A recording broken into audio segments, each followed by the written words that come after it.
Hello everyone, লিনাক্সের আরেকটি ভিডিওতে আপনার সকলকে স্বাগতম। এই ভিডিওতে আমরা এলএস কমান্ডের একটা স্ট্রং ফিচার সম্পর্কে জানবো আর একটা নতুন কমান্ড দেখবো। ওকে, সো সাপোজ আমার এখানে 3টা ফাইল আছে, কিন্তু কোনো একটা সময় আপনার কাছে 1000টা ফাইল থাকতে পারে। একটা ফোল্ডারের মধ্যে 1000টা ফাইল আছে, তাহলে 1000টা ফাইল দেখার জন্য কি আপনি এলএস ব্যবহার করবেন?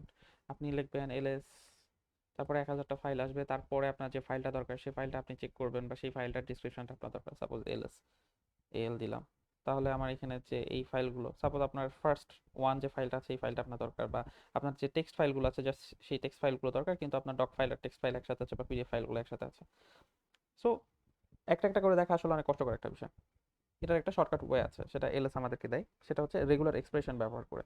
তো রেগুলার এক্সপ্রেশনটা কিভাবে ব্যবহার করতে হয় আমি অলরেডি এখানে লিখে রাখছি। সেটা হচ্ছে যে আপনার এলএস, তারপর আপনার যে আর্গুমেন্টগুলো আছে সেই আর্গুমেন্টগুলো পাস করবেন, তারপর আপনার রেগুলার এক্সপ্রেশনটা পাস করবেন।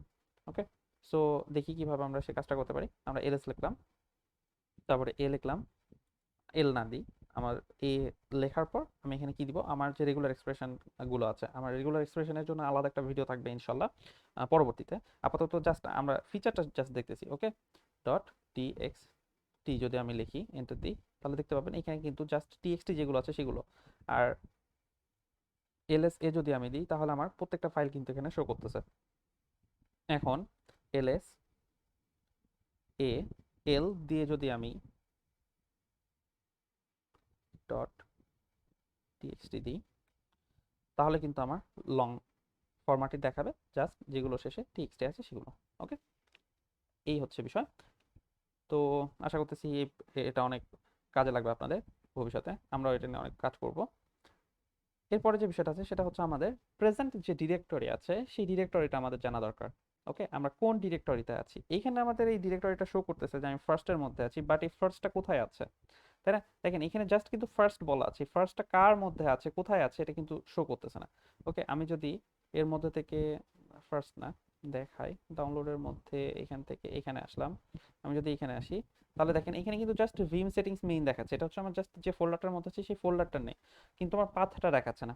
ওকে, আমার যে অ্যাবসলিউট পাথটা আছে সেটা দেখাচ্ছে না। আমি যদি পিডব্লিউডি অর্থাৎ প্রেজেন্ট ওয়ার্কিং ডিরেক্টরি দিই, তাহলে আমাকে যে রিলেটিভ পাথটা আছে সেটা আমাকে শো করবে। ওকে, এই রিলেটিভ পাথটা খুব ইম্পর্টেন্ট একটা বিষয় আমাদের জন্য জানা।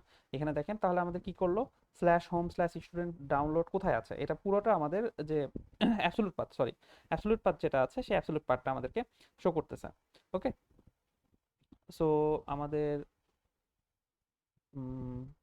মুভিং ডট এসএইচ, আমাদের যে মুভিং ডট এসএইচটা ছিল সেখানে আমরা কি কি কমান্ড ব্যবহার করেছিলাম এই ভিডিওতে আমি ওটা একটু দেখাবো।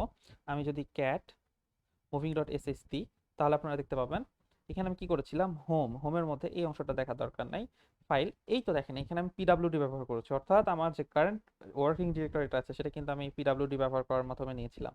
এরপরে দেখেন এই তো সিপি ব্যবহার করেছিলাম, সিপি ব্যবহার করে কি করেছিলাম, এই তো এখানে হচ্ছে আমার কারেন্ট যে ডিরেক্টরিটা আছে সেই কারেন্ট ডিরেক্টরি, এখন কিন্তু আপনার কাছে ডিরেক্টরিটা ক্লিয়ার হয়ে যাওয়ার কথা হিসেবে। তো আমি কি করেছিলাম, কপি করেছিলাম আমার কারেন্ট ডিরেক্টরি থেকে হোম ডিরেক্টরিতে। ওকে, আমি হোমের মধ্যে কি রাখছি, আমার হোম ডিরেক্টরিটা এখানে রাখছিলাম। আর যদি তা না হয় তাহলে আমরা কি করতাম, আমরা একো করতাম, একো হচ্ছে ফাইল নট ফাউন্ড।